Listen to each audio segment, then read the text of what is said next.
It is now time to introduce our distinguished speaker. So please join me in welcoming Sean Carroll.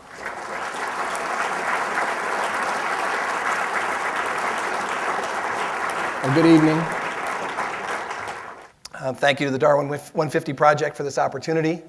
Thank you to the sponsors for making this possible, including Wisconsin Alumni Research Foundation and the Morgridge Institute for Research. Thank all of you for coming tonight and skipping the World Series. And thank you especially to the web audience for tuning in, wherever you may be in whatever time zone you may be in. Those creatures in that brilliant series, they tell us a lot about how new capabilities evolve, and they raise questions about genes and genomes. And my pleasure tonight is to update you on some of the great progress that's being made in understanding how evolution works. What I want to do is show you some more amazing and wonderful creatures. I promise from here on out they're all going to be real. And the first of which, and perhaps the most amazing animal I know of, well, it requires us to go back in time on a voyage a long time ago. No, not that voyage you're thinking about. Still a long time ago, of a ship called the Ss Norwegian. Now, in the late 1920s, the whale stocks of the northern Atlantic had been fished out. And the government of Norway was concerned that to allow for that industry to continue thriving, it had to find new stocks. So it was very interested in the Southern Ocean. And in late 1927, it sent this ship, the Norwegia, to the Southern Ocean with really 3 missions in mind. The first mission was to establish a shelter for either ships in distress or shipwrecked sailors. You can see from this picture that these are really rough waters. Lots of ice, lots of hazards to navigation, lots of danger for wooden boats. And in late 1927, the Norwegia made its way towards its first destination. And this may be one of the most remote places on the planet, deep in the Southern Ocean, a place called Bouvet Island. Now, this snow-covered, ice-covered rock jutting out of the middle of the ocean doesn't look too hospitable, but as you'll see shortly, it's the only place to go in a vast expanse of this water. Now, this picture was actually taken as the Norwegia approached Bouvet Island. And it was taken by a young zoologist on board named Ditlev Rusted. Now, there was a practice in the Norwegian fleet to send zoology students out with the fleet, particularly to be involved in surveys of marine life. And that's one thing Ditlev was doing on board, but he was also doubling as the ship photographer. And I told you this was a remote place. Let's look at the map to see where Bouvet is. That's it, a little speck in the Southern Ocean, far from South Africa, far from South America, far from continental Antarctica, and pretty far even from maybe an island you've heard of, South Georgia Island. This is the island to which Shackleton rode in 1916 to save the crew of the Endurance.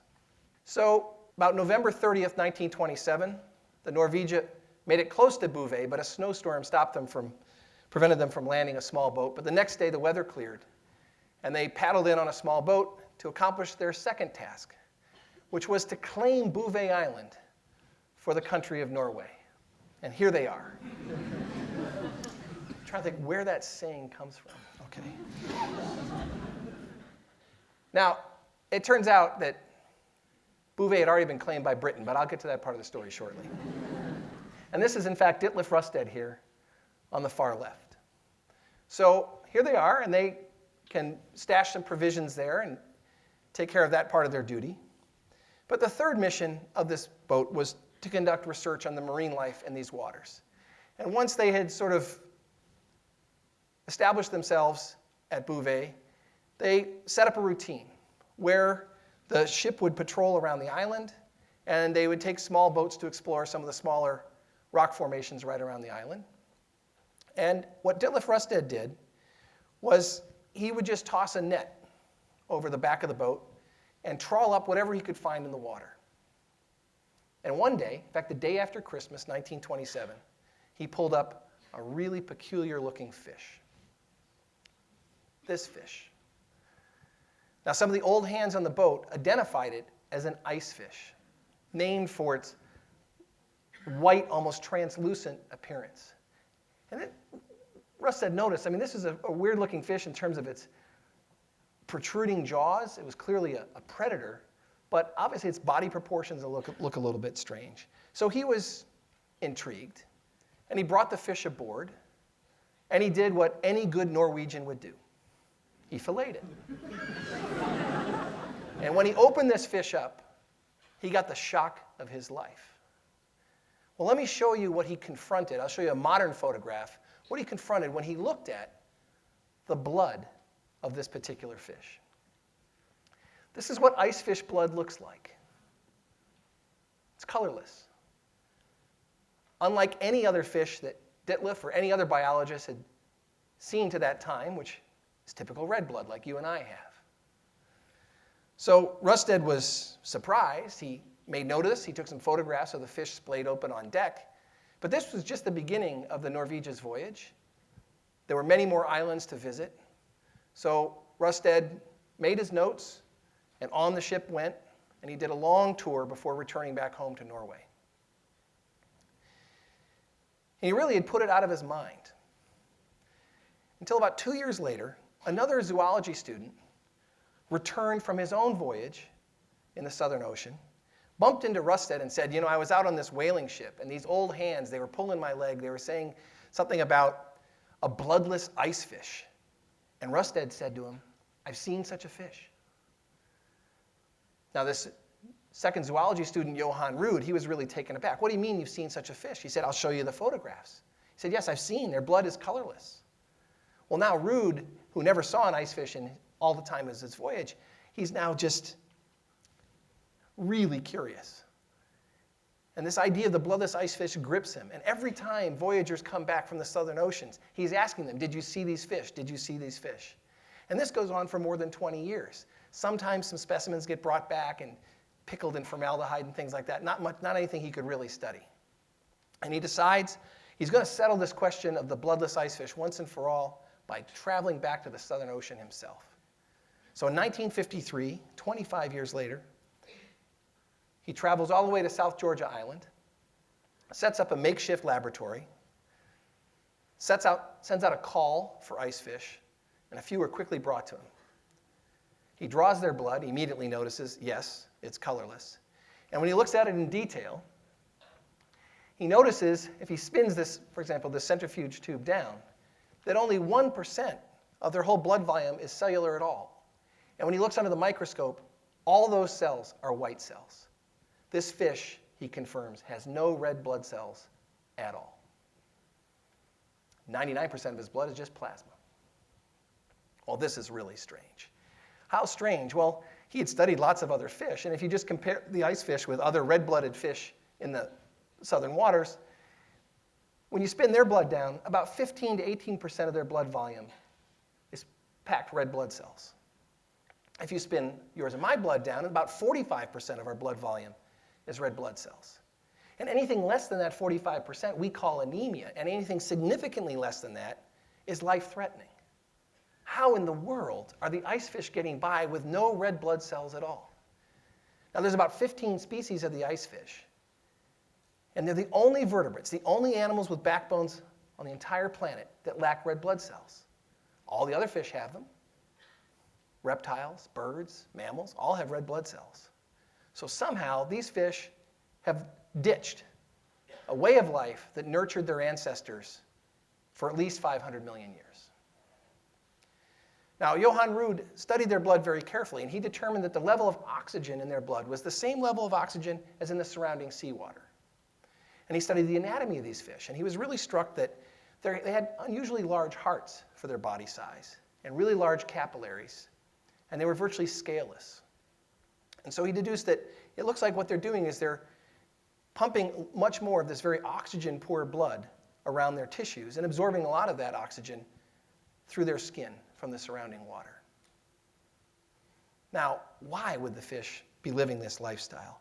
And Ruud surmised that it must have something to do with the extreme environment in which they were living. These waters of the Southern Ocean are 29 to 30 degrees Fahrenheit.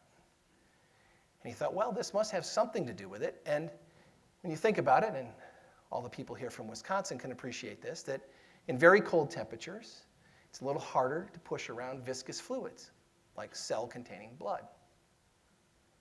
So maybe what the icefish have done is they've just removed those cells from their blood, and now it's a lot easier to pump that liquid around. So that was Johann Ruud's idea, that this was somehow an adaptation to the very cold temperatures, and that this was an adaptation that reduced the viscosity of their blood and made it easier to pump in these extremely cold waters. So he was on the right path, but that's about all we could say about the origin of these fish, was that they were unusual and that there was a group of them, all of these bloodless ice fish. So we have to ask, what on earth would cause them to do this? And to answer a question like that, we have to think about the history of the part of the world that they live in, especially the geological history. And the geological history of this part of the world is really important. We know that about 40 million years ago, South America and the Antarctic continent were still connected. And about 33 to 34 million years ago, give or take a week, a channel opened, what we now refer to as Drake's Passage. And over time, the waters around the Antarctic became much more isolated and colder, such that where 40 million years ago, the average water temperature was about 50 degrees Fahrenheit around the Antarctic, today it's 29 to 30 degrees. So clearly there's been dramatic geological changes in this part of the world, dramatic changes in the oceans in terms of temperatures. So the ice fish must be doing something to keep up with these dramatic changes. So how did these fish adapt to these geological changes? Well, normally the way we would answer or pursue a question like that, the place we would look for clues would be the fossil record. But we're out of luck. There is no fossil record for these fish. And even if we had a fossil record, we wouldn't necessarily be able to tell from those bones whether the fish fossils had red blood or white blood. So what can we do? Well, while there's no fossil record, there is a record of the ice fish that we can tap into, and that's the DNA record. And this DNA record is a massive, information-rich document that reveals to us what was lost and what was gained and what was modified in the course of ice fish evolution.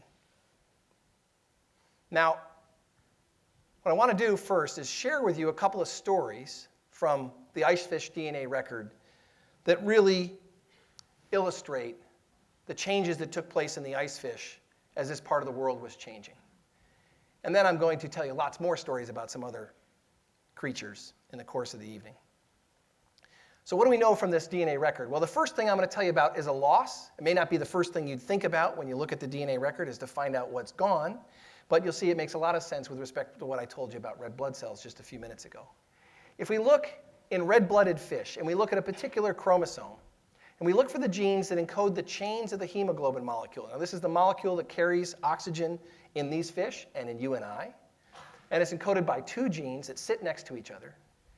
If we look at a red-blooded fish, there they are. But if we look in an ice fish, a bloodless ice fish, these two genes, which I've denoted here with this green bar here and this candy stripe pattern here, the green gene, it's gone completely, missing entirely.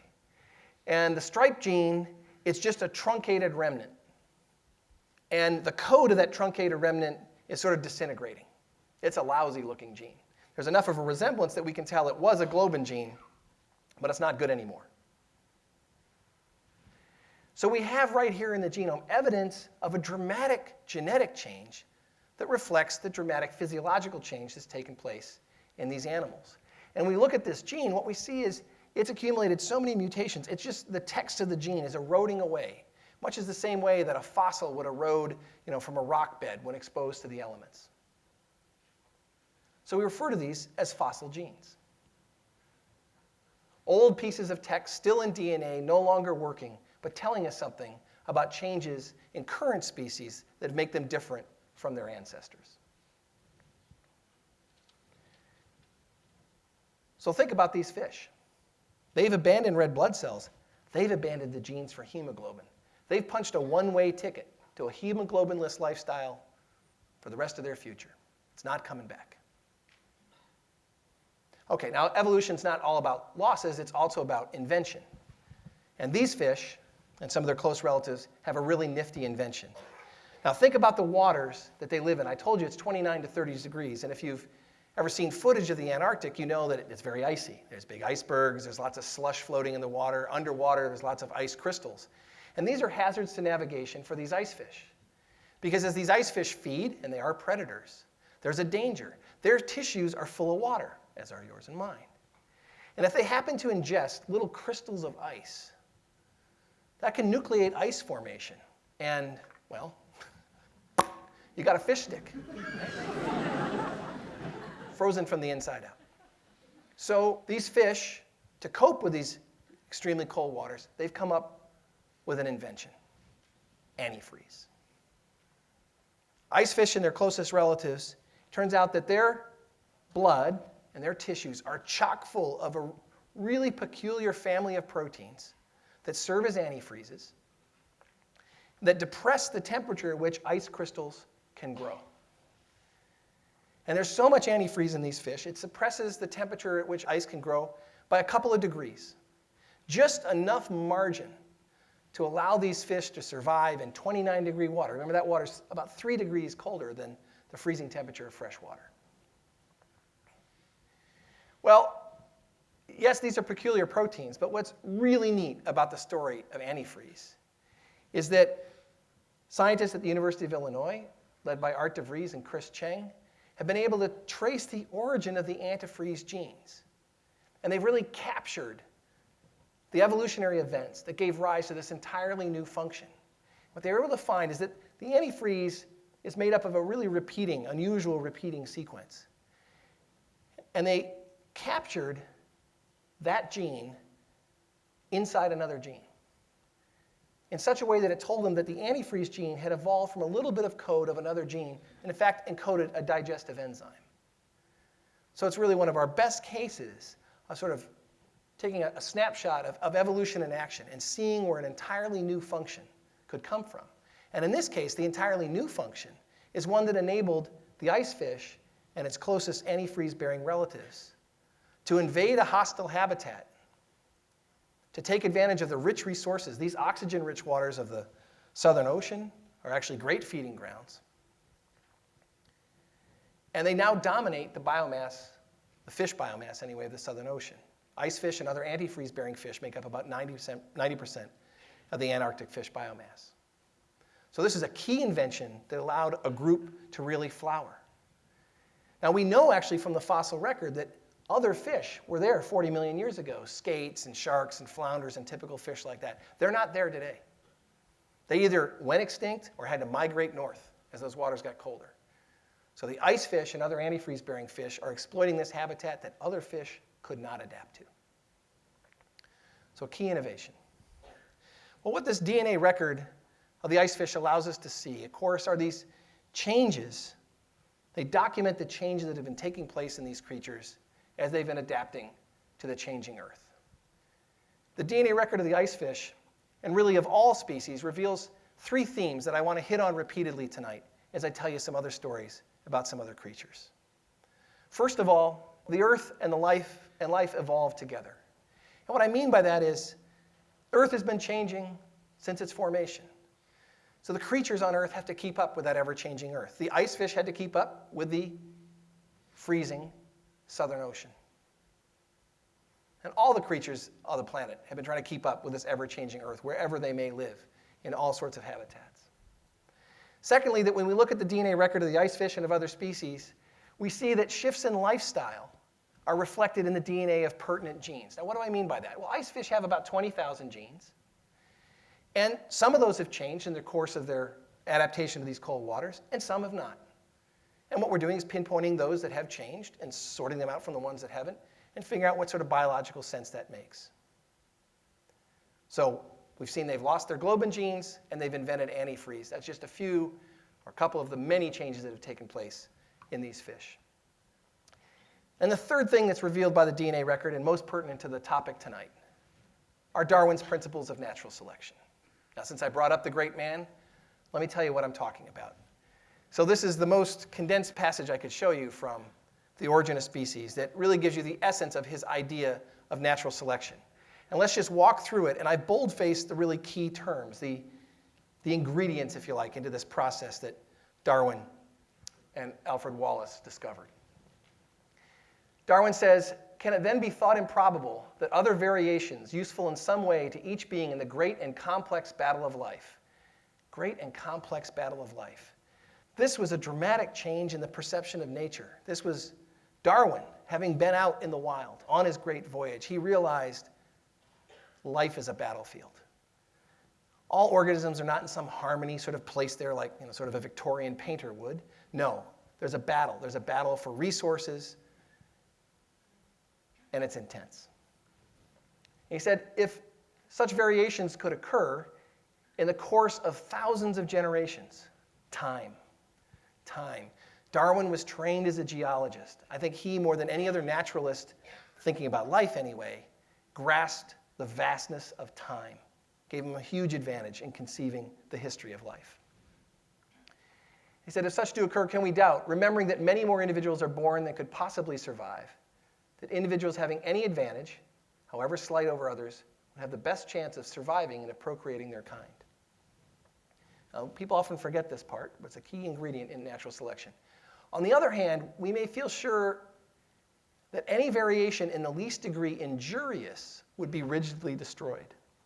So variations that are injurious will be destroyed, but this preservation of favorable variations and the rejection of injurious variations, I call natural selection.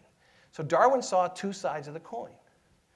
A variation could be advantageous, but a variation could also be injurious, and natural selection would favor the one and reject the other. And I want you to keep these principles in mind as I tell you some more stories about some other creatures, because some variations, whether they are good or bad, depend upon the conditions. So this great and complex battle of life that Darwin perceived, we now know it leaves a record in DNA. Now, I was telling you that it's an information-rich document. I want to give you some of that scale. About 25 years ago, if you took all of the DNA sequence that all the biologists on the planet had put together, sort of typed it out into its 4 letters, A, C, G, and T, and printed it in a book, it would fill the size of about 1 novel. If you took all the DNA sequence that we have today, printed out in those books, stacked those books, it's more than 2 miles high. And for the last 8 or 10 years, we biologists have been mining this record for insights into the process of evolution. So what I want to do tonight is give you a few highlights, and I think some profound surprises from this DNA record. And in the course of my talk, I'm going to tell you some stories about some more creatures and some of the steps in evolution that we can now see in exact detail. The most fundamental level at which evolution takes place, changes in DNA. Most of the stories I'm going to tell you, some you may not have heard before. Most are not in textbooks, but they soon will be. And then in the last few minutes of my talk, I want to discuss how maybe this DNA record might shift the balance of conversation eventually in the United States regarding the acceptance of evolution. Now, to illustrate this battle, I'm going to focus on just one dimension of the great and complex battle of life. I'm going to focus on the evolutionary game of hide and seek, the great battle between seeing and not being seen, which has been going on in the animal kingdom for more than 500 million years. I could have talked about almost anything tonight. There's all sorts of studies that evolutionary biologists are understanding the process from. But I thought to sort of keep us a little bit contained here, this is, I think, the one that's most intuitive. That animals are often either trying to escape being seen or they're trying to advertise themselves to other animals. And other animals are trying to see things that are hard to see. And I'm going to tell you stories along both of those lines. Now, I'm going to take you then to a battlefield where this game of hide and seek can still be witnessed today. And this battlefield is in southern Arizona, actually extends into northern Mexico, called the Pinacate lava flow. And you'll notice right away something unusual about the ground there. Because while you see these beautiful saguaro cacti dotting the landscape, they are growing out of black soil, volcanic soil. And at various places you can see these outcrops of volcanic rock. And if you've been to this part of the country, you know that there's been all sorts of volcanic eruptions across Arizona. There are cinder cones out there. There's all sorts of lava flows. And over the last million years, a lot of the landscape of the desert Southwest has been marked by these eruptions. I'll show you the landscape is heterogeneous. Here's one of those lava flows cutting across sort of sandy, scrubby desert. So you can just sort of be walking through the desert, and all of a sudden you'll just see one of these little fingers of lava flow. And you can see this lava flow has been around long enough that you see some plants taking hold, some beautiful flowers, and some grasses and things that are growing on them. And in order for this habitat to be used, to be invaded, obviously it has to break down a little bit, but this volcanic soil is pretty rich, so it does hold some potential for the creatures of the desert. Now, in other places of the desert, it's a very rocky landscape with just these sandy-colored boulders. Now, this battlefield has been well studied by Michael Nachman and his colleagues at the University of Arizona, who gave me all these pictures. And this battlefield is home to the majestic, the magnificent, and I believe the soon-to-be iconic rock pocket mouse. Now, Michael has drawn some portraits of these mice, or photographed these mice, in various settings. Now, what's important about these mice, this is all one species, and it comes in two flavors. And I say flavors because Michael's referred to these mice as the Snickers bars of the desert. These beautiful little mice, they are the favorite chow of snakes and birds and lizards and I don't know what else. And you may notice, as he's taking these pictures, that in certain settings they match their backgrounds pretty well, and others they don't. So here you have a sandy-colored mouse on a sandy rock. You have a chocolate-colored mouse on a sandy rock. It sticks out pretty nicely. Here's a chocolate-colored mouse blending on the volcanic rock. Here's a sandy-colored mouse sticking out on the lava flow. Now, why does all this matter? Well, these mice have been well studied for about 80 years by naturalists. We know a lot about their habits. We know a lot about their distribution across the desert. We know a lot about their predators. And if you think about these mice, you might imagine that a dark mouse sitting on sandy rock, well, it sort of sticks out. And if there's a bird coming by, that might be it. But of course, for the sandy-colored mouse, you know, on the other background, if it happened to wander up onto one of these lava flows, well, it's lunch. Okay? And it turns out this is exactly what's going on in the desert. If you go out there today, 99% of the mice you'll find in the open desert are sandy-colored, and 99% of the mice you'll find on the lava flows are chocolate. And they don't know the difference. There's no behavioral difference between these mice. What's happening is the predators are pruning these populations of mice to give you that distribution. They're under intense selection by predators on the basis of color matching. Now that's great. It's a great field, real-time, real-life example of natural selection. But what makes this story more powerful is that Michael and his colleagues know the exact genetic basis that makes these two colors of mice different from one another. I'm going to introduce you to this gene. It's the only gene, well, I'm going to name maybe one or two more genes tonight. It's called MC1R. It will come up again a little bit later in the talk.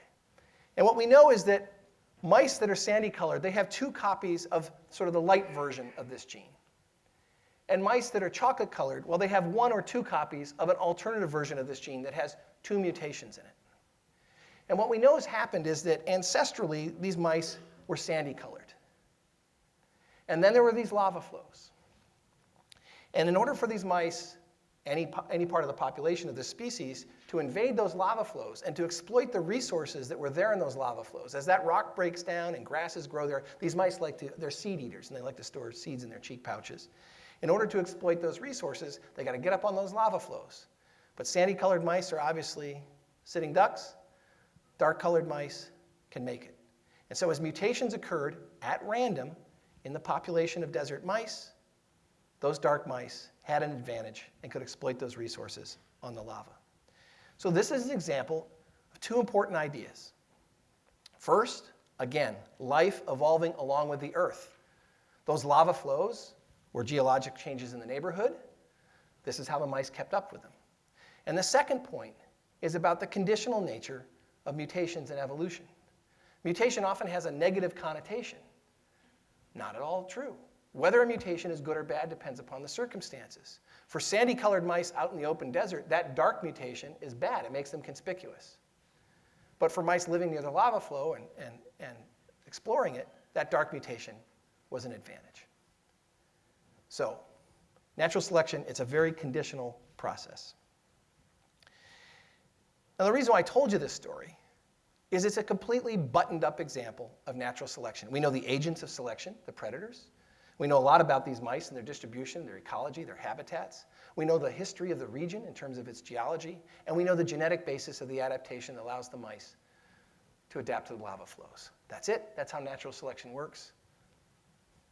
All wrapped up. Okay. So I'm going to tell you one more story about this game of hide and seek, but I'm going to switch it around here to where the seeker has evolved a nifty trick. And this story, well, it also involves rodents. Okay, you skipped the World Series for rodents. What can I say? It involves the field vole of Northern Europe. Now, this is not shown to scale.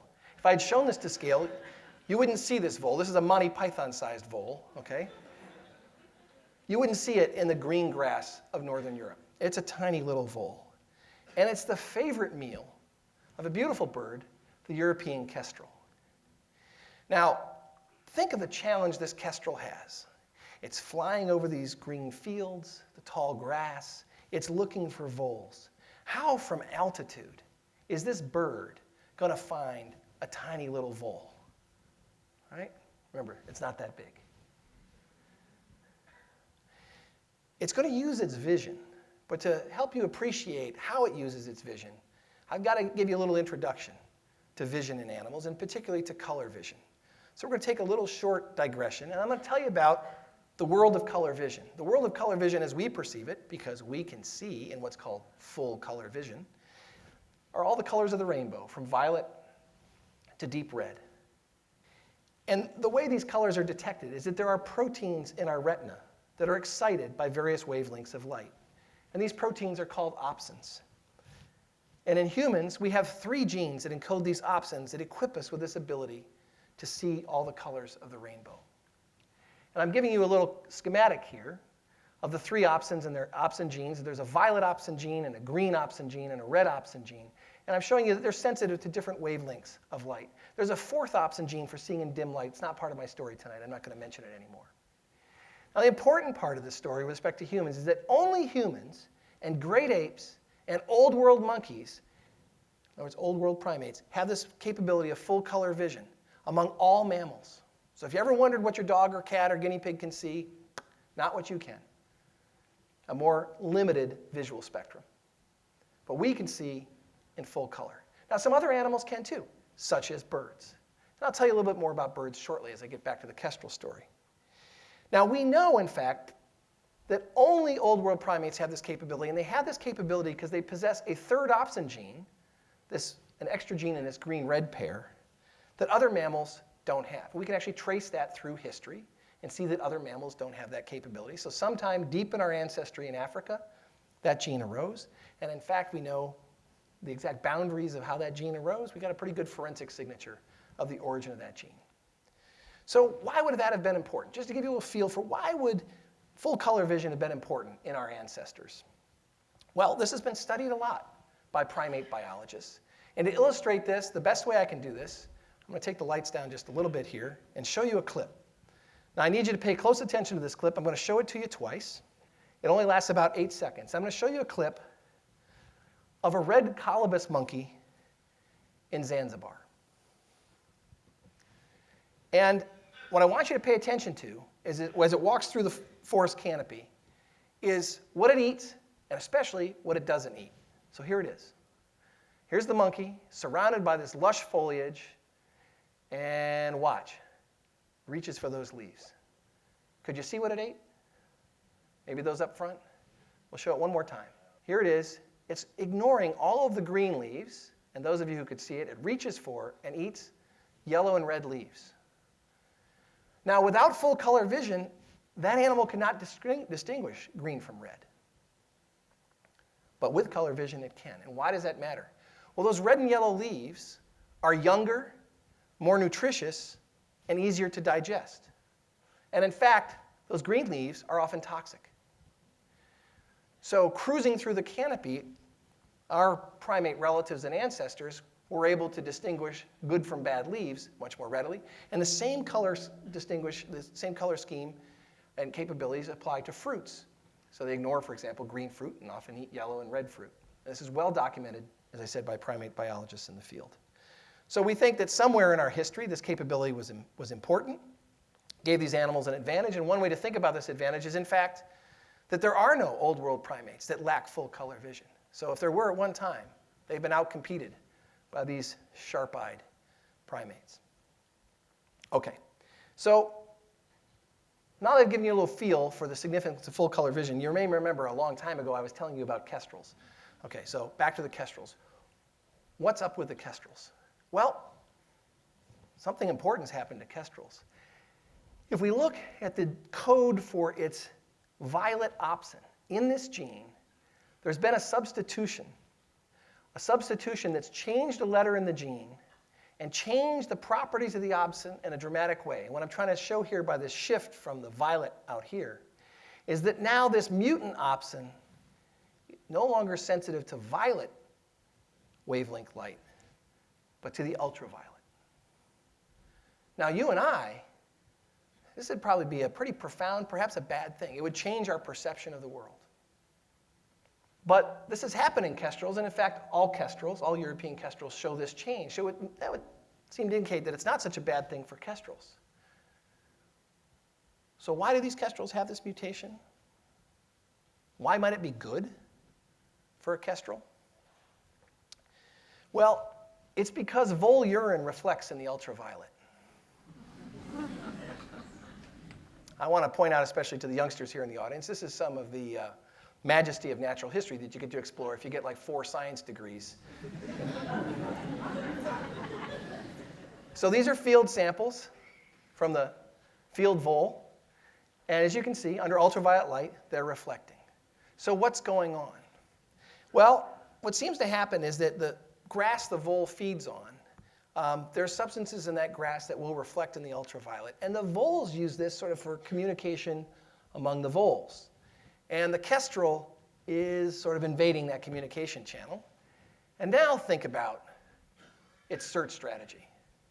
Now it's flying over these fields, and anywhere where there's a high concentration of voles, which would be around the burrows or on trails, of course there's going to be markings. And those markings are going to reflect. And the kestrel can pick that out with its sense of ultraviolet vision. And so it doesn't have to survey the whole green field. It just has to focus where there's a high density, a sign of high activity of voles, and then watch for a little vole, swoop down, and it gets its lunch. So what I want you to get from these 2 stories are several things that I think in general tell us about evolving genes.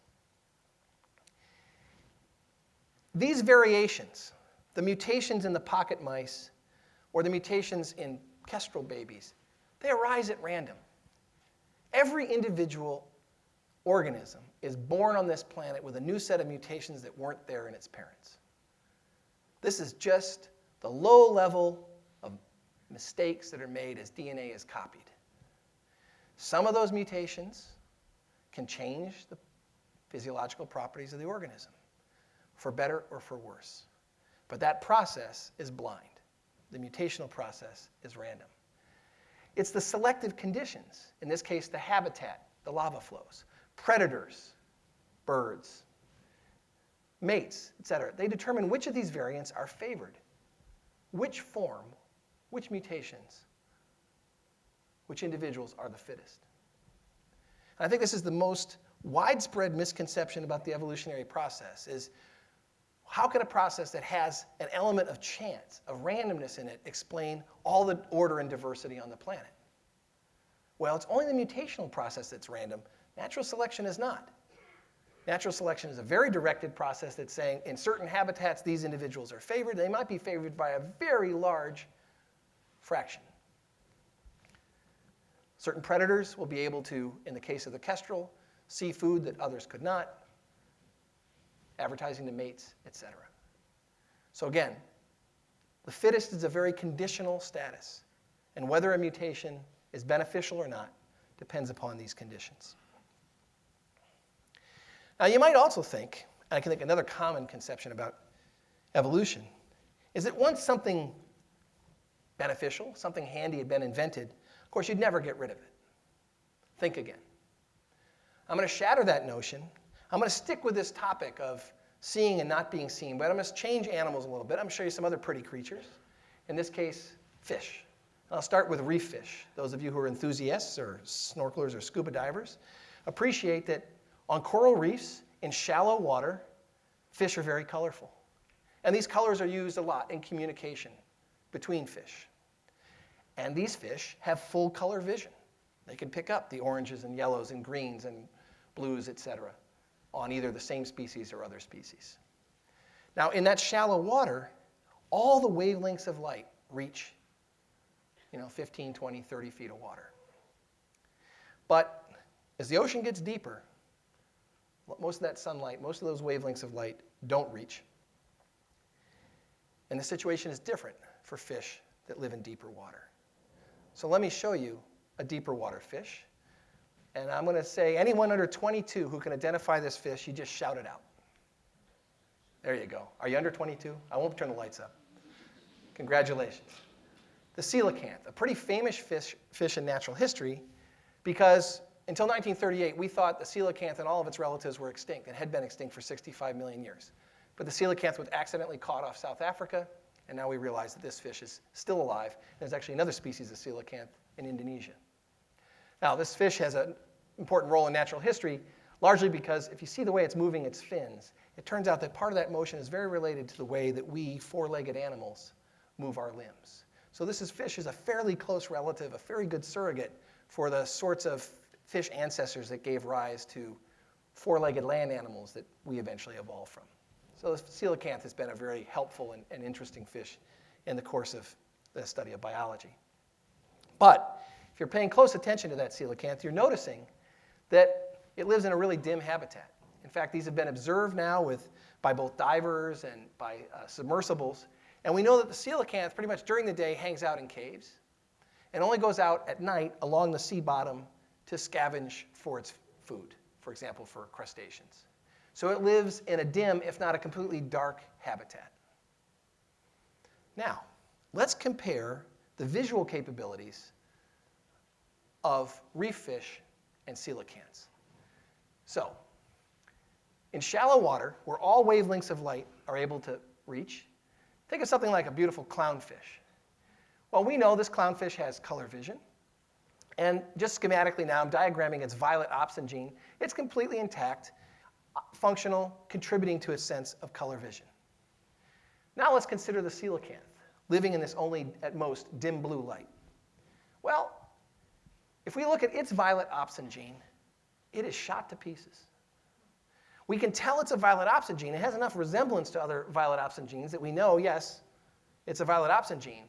But the text is interrupted at 4 different places by mutations, each one of which completely cripple the gene. This gene is no longer functioning. In fact, it's been battered. It's a fossil. Now, how can we rationalize this? Well, these fish live in deeper water. And mutations that would have happened to this gene would have no consequence for a fish not using full color vision in an environment where all the colors of the rainbow aren't available because all those wavelengths of light aren't available. So this fossil gene having no effect on the function of the coelacanth, it's fine. What we think has happened is that as these fish have shifted to deeper water, this is relaxed selection on the violet opsin. Remember, I told you individuals are born all the time with new mutations. So there are clownfish that are born from time to time on coral reefs that have mutations in their violet opsin gene. But those mutations affect the performance of those fish. And those mutations aren't passed on efficiently to future generations of clownfish. And so that's why we see this gene's always intact. But when you look at the coelacanth, mutations in this gene have no effect. So mutations can just pile up in the gene, battering it away as a molecular fossil. So here's a case where mutations are neither advantageous nor injurious. Natural selection is blind to them because they have no effect on the performance of the animal. And we can rationalize this if we know, since it has a violet opsin gene, its ancestors probably had full color vision at some point and shifted to a deep water lifestyle. And that shift is reflected now in a fossilized opsin gene. Now you might be thinking, fossil genes, okay, he's told me about fossil genes in icefish and coelacanths. What's he talking about? These are only weird fish in the ocean. I want to know about animals that make sense. Are fossil genes just something you see in really peculiar creatures that live in really weird places? Well, not at all. And to drill this home, I'm going to show you some animals living in some other habitats, and this will start to make sense. So here's an animal living in a dim habitat. What if you look at an animal, for example, that is strictly nocturnal, like this beautiful owl monkey? Well, this monkey only goes out at night. Big eyes for collecting that dim light. But it's not out using its sense of color vision. It's not foraging for colored leaves or anything like that. Strictly nocturnal. And if we look at its violet opsin gene, same thing. It's been mutated several times, so it's inactive. Still there. That tells us that this old world primate had a color vision equipped ancestor, but not anymore. That gene's inactivated. And the mutations in the owl monkey are different than the mutations that have happened in the coelacanth.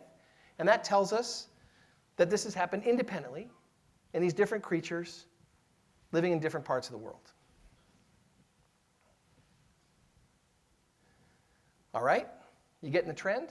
Well, let's test this a little bit more. Let's look at another nocturnal creature. Little bush baby, different part of the primate tree. Same thing, strictly nocturnal. And we look at its violet opsin gene, same story. Mutated repeatedly and in different places than either the coelacanth or the owl monkey. All right? So we see a pattern here. The shift to deep water, the shift to being nocturnal. There's a signature in the DNA of these animals telling you that their lifestyle has changed from that of their ancestors. It's written right there in their opsin genes. Now, can you think of any other sort of tests of this idea? How about animals that have gone below ground? So I'm going to really test your affinity for the animal kingdom here. Subterranean blind mole rat. So here's an animal, has the most degenerate eyes of any mammal, spends all that time below ground, and guess what? You look at its violet opsin gene, it's there, we can still tell the code. The process of the withering away of these genes are slow enough that we can still catch these genes millions of years after they've started to decay. So that's great that they stick around long enough for us to study them, in 2009, but they've been hit repeatedly. And again, the mutations in the blind mole rat are completely different from those in the coelacanth or the nocturnal owl monkey or the bush baby. Okay, you might still say, Sean, these are still strange creatures. Strange creatures with fossil genes. I'm skeptical, all right? Let me show you the strangest creature of all. Us. Right now, and you and I, have got at least 887 fossil genes that are leftovers from goodness knows how many ancestors. 67 of those fossil genes have been fossilized since we split off from our common ancestor with chimpanzees. That means those are genes that are still working in chimps today, but sometime in the last 5 million years, hominids have mutated them so they're non-functional. So of about 20,000 functional genes, we're carrying around a lot of history, of stuff that no longer works. It's slowly eroding away, so that gives us a nice sort of way of peering into the past, tens, maybe even 100 million years or more. And this is an ongoing process. Remember, I said 67 have just happened in the last 5 million years. So as lifestyles change, more genes can become fossilized. Now, these old genes, they no longer matter. They're sort of broken pieces of yesterday's operating instructions in the DNA. So what are we learning from these fossil genes? Well, I think we're learning several things, and they're all important. They tell us about lifestyles of ancestors. This is not really something we imagined we would find in the DNA record. It's really handy. This stuff sticks around long enough that we can say, your ancestors had, a color vision. Your ancestors had red blood cells. Most importantly in the context tonight, this is exactly what we should expect to happen in the absence of natural selection. Use it or lose it would be a good motto. When natural selection no longer cares, when the contribution of these genes to organismal performance, to reproduction, to survival doesn't matter, then they can accumulate mutations steadily over time and wither away. Use it or lose it. And they really shatter any idea that evolution is a progressive process. Always getting more complex, always getting more sophisticated, capabilities always being added. Not at all. Some information gets irretrievably lost from humans as well as all sorts of other organisms. As lifestyles shift, certain genes no longer become important. Big group of fossil genes in you and I are smell receptors. Mice have about 1,000 of them, 1,000 genes for smell reception. We also have about 1,000 genes, but about half of them are fossilized. Our sense of smell relative to mice is terrible. Okay? Well, think about it. We're not living with our nose to the ground. We're living an upright lifestyle, using our sense of color vision to spot food, to remember where we are in the world, perhaps to detect danger. Mouse is using its sense of smell to do all those things. So that repertoire of smell receptors is important. But we've sort of relaxed the pressure on our smell receptors, so we're carrying around all this stuff. It doesn't do anything for us. And lastly, weighing in on this question of design in nature, I would just ask sort of semi-rhetorically, what designer designs non-functional genes? And I would say, at least as you are giggling, one with a great sense of humor. But there's something else about these stories I've been telling you about, the repeated fossilization of genes like the opsin gene. It's telling us that something we probably could never tell just looking at animals from the outside. When you look in the DNA record, evolution has repeated itself. In those opsin genes, that gene has become fossilized several times in different species and in different parts of the world. And it raises the prospect that maybe evolution is not only more reproducible, but maybe a little more predictable than we ever imagined. I'd bet you some amount of money. Look at more nocturnal animals, you're going to find more fossilized color vision genes. So is evolution more reproducible? Well, let me give you some more examples. Remember that gene I told you about in the pocket mice, MC1R? Well, guess what? That very same gene governs the difference in appearance of the plumage colors of the white and dark or melanic forms of the lesser snow goose. All right? The dark form has mutations in MC1R. And the very same gene also governs the dark color, the dark phase of the jaguar relative to the orange phase of the jaguar. And the very same gene governs the difference between the light and dark forms of the Arctic skua. And what's really remarkable here is these mutations in the Arctic skua are mutations in the exactly same place in the DNA code as happened in the rock pocket mice in Arizona. Birds that obviously live in a totally different part of the world. So yeah, evolution does repeat itself. And this is something we never would have imagined. We look at these species and we say they're so entirely different. We didn't imagine that the genetic ingredients could be so similar. The very same genes contributing to similar phenotypes, or the very same mutations happening in different creatures. Okay, let me show you one more example. It's one of my favorite examples, and again, comes from the work on antifreezes from Chris Cheng and Art de Vries. You may have been wondering, as I told you about those fish in the Antarctic, what about fish at the other pole? So if fish in the Antarctic have antifreeze, maybe fish in the Arctic have antifreeze. And it turns out they do. But how did they get that antifreeze? Well, maybe some fish from the Southern Ocean swam up to the Arctic. That would be one way to do it. Maybe they invented that antifreeze in exactly the same way from a little piece of code of a digestive enzyme. But no, it's even cooler than that. They have, sorry, that's a bad pun. They have, but I need a rim shot for that one. So they have biochemically incredibly similar antifreeze. Really similar, the repeating structure, et cetera. So you look at that antifreeze and you think, it's a dead ringer. It's the same thing. Nope. Not when you do the forensics. Not when you look at the DNA code of those antifreeze genes. We realize these animals, Arctic fish came up with a biochemically similar antifreeze in an entirely different genetic way. They came upon essentially the same solution in a different genetic path. And they did so about 10 million years apart. That's another thing. These were invented at different times in Earth's history. This is certainly something no earlier biologist could have imagined. Similar genetic solutions to similar problems, but going on completely independently. Only in the DNA record do we see this in exact detail. So in fact, yes, evolution does repeat itself. And how can we rationalize this? Well, similar selective conditions favor similar genetic variations in different species at different times and in different parts of the world. So evolution is far more reproducible and therefore more predictable than we ever thought.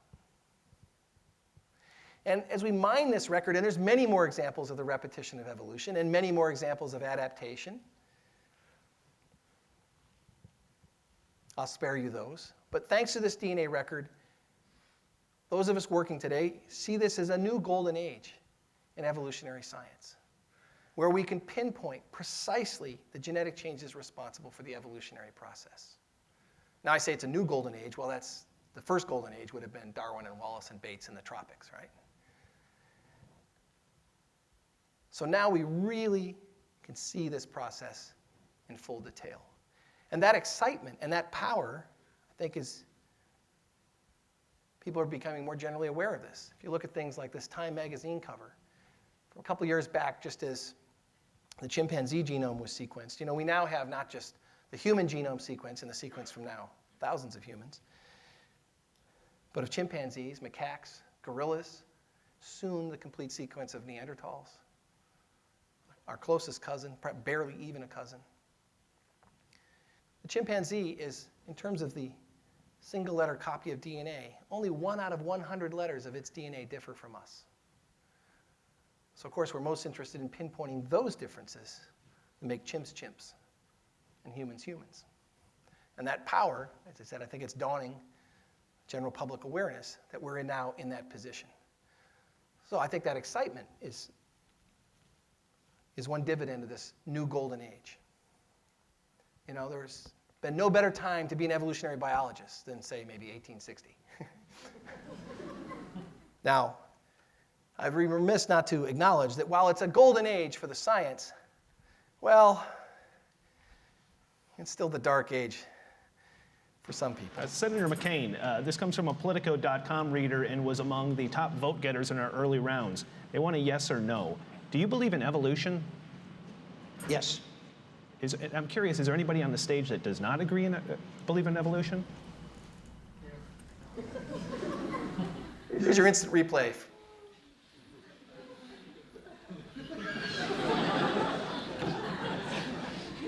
Just like they do on ESPN. There's a score for you, 3. Representative Tancredo, Governor Huckabee, and Senator Brownback. And it's pretty amazing, jaw-dropping, that these are public statements by public officials in light of the geological record, the fossil record, the DNA record, and everything we've been doing for the last 150 years. I sort of collect these things. I'm going to show you one more. Ran across this one a couple years ago. We've hunted for almost 150 years and not found supporting evidence. Okay, who's this?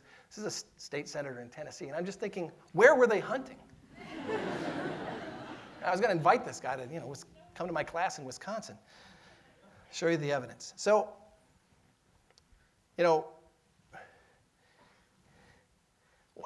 what do these people want? They want an alternative explanation. They're rejecting everything I just told you and 150 years of geology and biology. They want an alternative explanation, something maybe they find a little more palatable. So how would they often characterize it this way, that they look at the same data, they just offer a different interpretation. Okay, so how would they interpret, say, one of the stories that I told you? Say, maybe the kestrel and the vole. It might go something like this.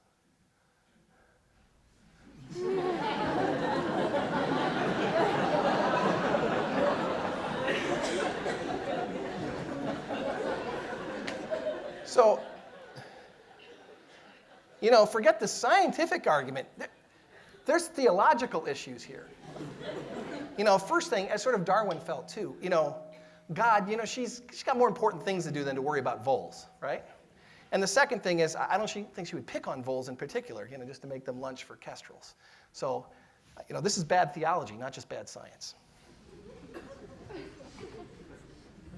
So no, as I've told you about the pocket mice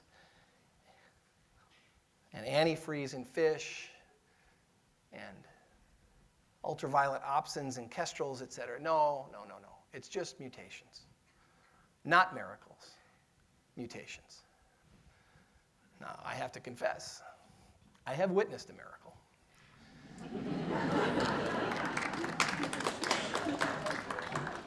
Never say never. But I think there's a silver lining. And the silver lining, I think in the last surge of controversy in the United States, I think, is that evolution is being talked about more now than at any time, certainly in my career. And I think perhaps the vehemence of the opposition is more a sign of just how strong the evidence is. And they know it. And they'll do anything to distract people from that fact. So, and as I've shown tonight, really the evidence is only going to get stronger. I've likened this new phase of sort of drinking out of a fire hose. You can just go to these DNA databases with a browser and make a discovery. I encourage undergraduates to do so. We're gathering the data faster than humans can analyze it. So in closing, I just want to go back to where this great story of evolution started and where my story started tonight.